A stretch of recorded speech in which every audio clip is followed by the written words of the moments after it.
ሰላም ጤና ይስጥልኝ የተከበራችሁ ተመልካቾቻችን ከተወዳጁ ጣቢያችን ብስራት ዩቲዩብ ቻናል ወደ እናንተ የሚደርሰው የመረጃ ሰዓታችን ተጀምሯል። መረጃዎቹን ወደ እናንተ በማድረስ እኔ ሰብል አበበ ከእናንተ ጋር ቆይታ ማድረግ ይሆናል። ለሰዓቱ የተመራረጡ ከሀገር ውስጥ እንዲሁም ከባህር ማዶ መረጃ ይዘናል። ቀዳሚ ወዳደረግነው ወደ ሀገር ውስጥ ጉዳይ እናልፋለን።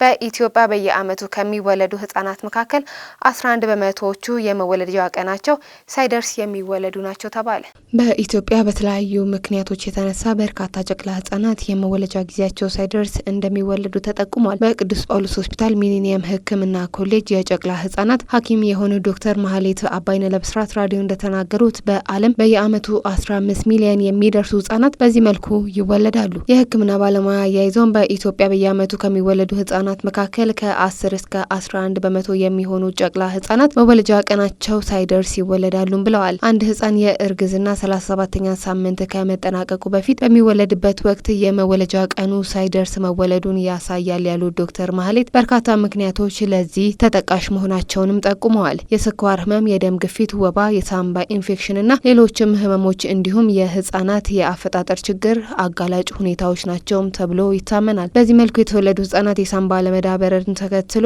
የሚከሰት የአተነፋፈስ ችግር ሊያጋጥማቸው ይችላል በማለትም የህክምና ባለሙያ ለጣቢያችን ጨምረው ተናግረዋል። የመውለጃ ቀን ሳይደርስ መውለድ ለተለያዩ የአካልና የአእምሮ ጉዳቶች ከመዳረግ ባለፈ ለጨቅላ ህጻናት ህልፈት ምክንያት መሆኑንም ይናገራል። ይሁን እንጂ መከላከል እንደሚቻል የህክምና ባለሙያዎች የሚናገሩ ሲሆን የቤተሰብ እቅድን መጠቀም፣ በጤና ተቋማት የቅድመ ወሊድ ክትትል ማድረግ የመውለጃ ቀን ሳይደርስ የመውለድን እድል ይቀንሳል ሲሉም ይመክራሉ ስትል ቅድስት ደጀኔ ዘግባለች።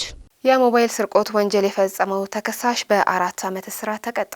በደብረ ማርቆስ ከተማ አስተዳደር በተድላ ጉሎ ክፍለ ከተማ ቀበሌ 02 ልዩ ቦታው ከመስጊድ ዝቅ ብሎ ከሚገኘው አካባቢ ተከሳሽ ሙሉ አለም ሽታ ህዳር 2 ቀን 2018 ዓ.ም ከምሽቱ 2 ሰዓት በሚሆንበት ጊዜ ከግል ተበዳይ ሳምሰንግ ተች ሞባይል በጩቤ በማስፈራራት ነጥቆ ሲያመልጥ በጸጥታ ኃይሎች ተይዞ በቁጥጥር ስር ውሏል። በእጅ ከፍንጅ የምርመራ ሂደት በማጣራትና መዝገቡን በተፋጠነ በማጠናቀቅ ለሚከተላቸው አቃቤ ሕግ መምሪያ መላክ መቻሉን የሁለተኛ ዋና ፖሊስ ጣቢያ የምርመራ ኦፊሰር ሳጅን ባዩ ታምሩ ገልጸዋል። የምስራቅ ጎጃም ዞን ከፍተኛ ፍርድ ቤት ህዳር 5 ቀን 2018 ዓ.ም በዋለው ችሎት ተከሳሽ ሙሉ አለም ሽታ ጥፋተኛ መሆኑን በሰው ማስረጃ በማረጋገጡ በ4 ዓመት እስራት መቀጣቱን መርማሪ ፖሊሱ ገልጿል። የውንብድናና መሰል ወንጀሎችን ለመከላከል ህብረተሰቡ አካባቢውን ተደራጅቶ መጠበቅ የሚገባ መሆኑን ጠቅሰው ከአቅም በላይ የሆኑ ወንጀሎች ችግሮችንና ስጋቶች ሲያጋጥሙ በአካባቢው በቅርብ ለተመደቡ የጸጥታ ኃይሎች ጥቆማ በመስጠት የፖሊስ አገልግሎት ማግኘት የሚችሉ መሆኑን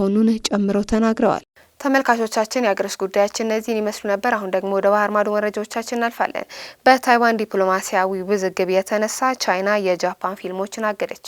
የቻይና ፊልም አከፋፋይ 2 የጃፓን አኒሜሽን ፊልሞችን በታይዋን ጉዳይ ላይ በተፈጠረ ዲፕሎማሲያዊ ውዝግብ እንዳይለቀቅ አግደዋል። አስቀድሞ ከተያዘለት መርሃ ግብር በዋናው ቻይና አይታየም ሲል በቻይና መንግስት ስር የሚተዳደረው ሲሲቲቪ ዘግቧል። ይህ እርምጃ የተወሰደው ቻይና ታይዋንን ለመቆጣጠር ከሞከረች ቶኪዮ ወታደራዊ ጣልቃ ገብነት እንደምትወስድ የጃፓኑ ጠቅላይ ሚኒስትር ሳናይ ታካይቺ አስተያየት ማቅረባቸውን ተከትሎም ነው። በቶኪዮና ቤጂንግ መካከል ያለው ግንኙነት ባለፈው ዓመታት በመሻሩ ዝቅተኛ ደረጃ ላይ ይገኛል። ሲሲቲቪ እንደዘገበው አከፋፋዮቹ የጃፓን ፊልም አጠቃላይ የገበያ አፈጻጸምና የቻይና ተመልካቾች ስሜት ግምት ውስጥ በማስገባት የተለቀቁትን ለሌላ ጊዜ ለማስተላለፍ ጥበበኛ ውሳኔም አድርጎታልም ብለዋል። የፊልም አከፋፋዮች የጠቅላይ ሚኒስትር ታካይቺ ጸብ ቀስቃሽ አስተያየቶች የቻይናን ተመልካቾች የጃፓን ሲኒማ አመለካከት ላይ ተጽዕኖ ማሳደሩ የማይቀር ነው ማለታቸውንም ሲሲቲቪ ገልጿል። ኩባንያዎቹ የተለቀቁትን በማዘግየት የገበያ መርሆችንና የተመልካቾችን ምርጫ ያከብራልን ብለዋል። በምዕራብ አውስትራሊያ በሚገኝ የኤዲት ኮን ዩኒቨርሲቲ የኢኮኖሚ ማስገደድ ኤክስፐርት የሆኑት ኖኦዝ ማክዶናግ በበኩላቸው የመራዘሙ ሂደት በቻይና መንግስት የተለመደ ተግባር ነው ብለዋል። ማክዶናግ ለአልጀዚራ እንደተናገሩ ቻይና በብዙ ጊዜ ለቻይና አስፈላጊ ያልሆነውን ንግድ ለማነጣጠር ጥንቃቄ ታደርጋለች። ነገር ግን እርምጃው የጃፓን ኩባንያዎች ላይ ተጽዕኖ ያሳድራል፣ ይህም ተምሳሌታዊ ጫና ይፈጥራልን ብለዋል። የፊሊፒንስ ፕሬዝዳንት ማርኮስ በገዛ እህታቸው ስር የሰደደ የአደንዛዥ እጽ ተጠቃሚ ናቸው መባሉን አስተባበሉ። ጁኒየር በሀገሪቱ በሙስና የተነሳ ከፍተኛ ተቃውሞ እየተናጠቀች ባለችበት በዚህ ወቅት እህታቸው ሴናተር ኤሚ ማርኮስ ለረጅም ጊዜ የአደንዛዥ እጽ ተጠቃሚ ናቸው በሚል የቀረበባቸውን ክስ ውድቅ አድርገዋል። ሴናተሯ የወንድሟን ፕሬዚዳንት ማርኮስ የኮኬን ጥገኛ በመሆናቸው አስተዳደራቸው ለሙስናና ለደካማ ውሳኔ አሰጣጥ አስተዋጽኦ አድርጓል ስትል በገዛ ወንድሟ ክስ አቅርባለች።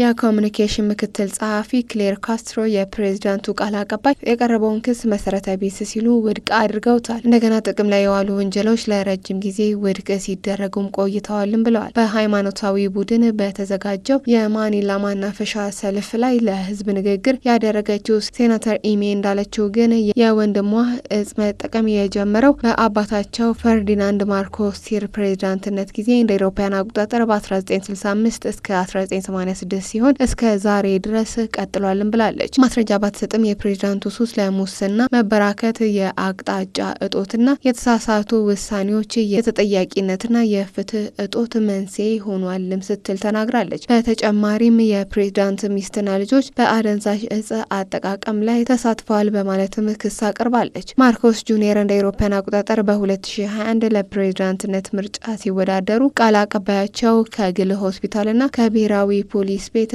ሙከራ ሪፖርቶችን በማያያዝ ኮኬንና ሜታፌታሚን አለመውሰዳቸውን ምርመራ እንዳረጋገጡ ያሳያል ማለታቸውም ይታወሳል። ተመልካቾቻችን እስካሁን ስትከታተሉት የነበረው ከተወዳጁ ጣቢያችን ብስራት ዩቲዩብ ቻናል ወደ እናንተ ሲደርስ የነበረው የመረጃ ሰዓታችንን ነው። መረጃዎቹን ወደ እናንተ በማድረስ እኔ ሰብለ አበበ ከእናንተ ጋር ቆይታ አድርጌ ነበር። መልካም ቆይታ።